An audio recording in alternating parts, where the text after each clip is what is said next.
دوا بە دوای دۆخەنەوەی لە عێراقاتۆ تاراوە و پێشمەرگە بە خوێنی خۆی کەرکووک دەپارێزێت پێداویستی قۆناغکاوە خوازێت هەرێماوری زیاتر لە کەرکووک بداتەوە. وەزعەکە لە دوای دەی شەش بەدوا گۆڕانکاریشی گەوری بەخۆیەوە بینیەوە لە هەمان کاتە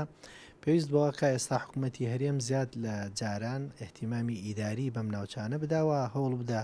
ئقناعی خەڵکیم ناوچانە بکەن بە کورد عەرەب تورکمان بۆ ئەوەی بیر لەوە بکرێتەوە بێنەوە سەر هەرێم و بیر لەوە بکرێنەوە مادەی 140 بە تەواوی جێبەجێ بکرێ و پێویستە نوێنەرەکانی کوردیش لە بەغا چاوگەشتر بن بۆ کارکردن لەسەر ئەو کێشانی کە هەمانە لە شاری کەرکووک بەتایبەت زەویەکانی کە داگیر کراوە یاخود ئەو مڵک و ماڵانەی کە خەڵک لیان وێردراوە و کار بکەن لەسەر ئەوەی کە ماوە لەسەر مادەی 140 هەوڵ بدەین لە دەستوری عراقی جێبەجێ بکەین و حکوومەتی هەرێمیش پێویستە ئەو جوهد و ماندووبوونەی کە هێزی پێشمەرگە ئیکا لەم سنوورانە باشتر کاری لەسەر بکە. پێویستە حکوومەتی هەرێمی کوردستان هەر ئەمڕۆ خاوەن پرۆژەیەک بێ بۆ شاری کەرکووک بە لە بەرچاوگرتنی ئەو واقعانەوەی کە ئەمڕۆ پێشمەرگە بەخوێن لەم ناوچانە دروستی کردووە. دەبێت بەشێک لەو پرۆژەی حکوومەتی هەرێم چۆنێتی تەعاملکردن بێ لەگەڵ پێکاتە جیاوازەکانی شاری کەرکووک و ئەو ناوچانەی کەوا جێی ناکۆچیە بۆ جێڕانەوەی متمانە بۆ ئەو لایەنە کە بە جێڕانەوە ئێو ناوچە کوردستانیان بۆ سەر هەرێمی کوردستان مافەنەتەوایەتی و ئاینەکانی ئەوان پارێزراو دەبێت. هێزی پێشمەرگە لەمڕۆکەدا تاکە هێزە کە ئاسایشی کەرکووک دەپارێزێت و بۆ تەقەڵغانێک بۆ پارێزگاری لە هەموو پێکاتەکان.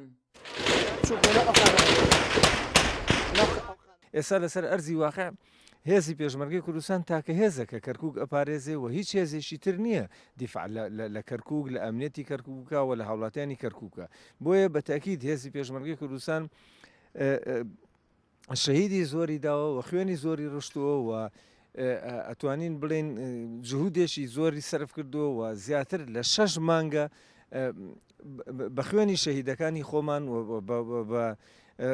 برینداربوونی فەرماندە و پێشمەرگەکانمان و بە ماندووبوونی هێزەکەمان و بە لە فیداکاری هێزی پێشمەرگەی کوردستان توانیمانە ڕوبەڕووی داعش ببینەوە و توانیمانە کەرکووک بپارێزین و نەهێڵین هیچ خەتەرێک لەسەر هاوڵاتیانی کەرکووک دروست بێت بۆیە بەنسبەت ئێمەوە کەرکووک خەتی سوورە زۆر جار ئەمە تکرار کراوەتەوە کە کەرکووک خەتی سوورە ئێمە ڕێگە نادەین هیچ هێزێک بتوانێت بێتە ناو شاری کەرکووکەوە و ئەمنێتی شاری کەرکووک تێک بدا. وەک چاودێرانی سیاسی ئاماژەی بۆکەن لە پاڵگرنگیدان بە مادەی 140 پێویستە هەرێم خۆشی هاوکاری کەرکووک بکات و سالاکردنی ڕۆڵی هەرێم لە کەرکووک متمانەی زیاتر بە پێکاتەکانی شارەکە بەخشێت. عومەر غەریب، کورسات نیوز، کەرکووک.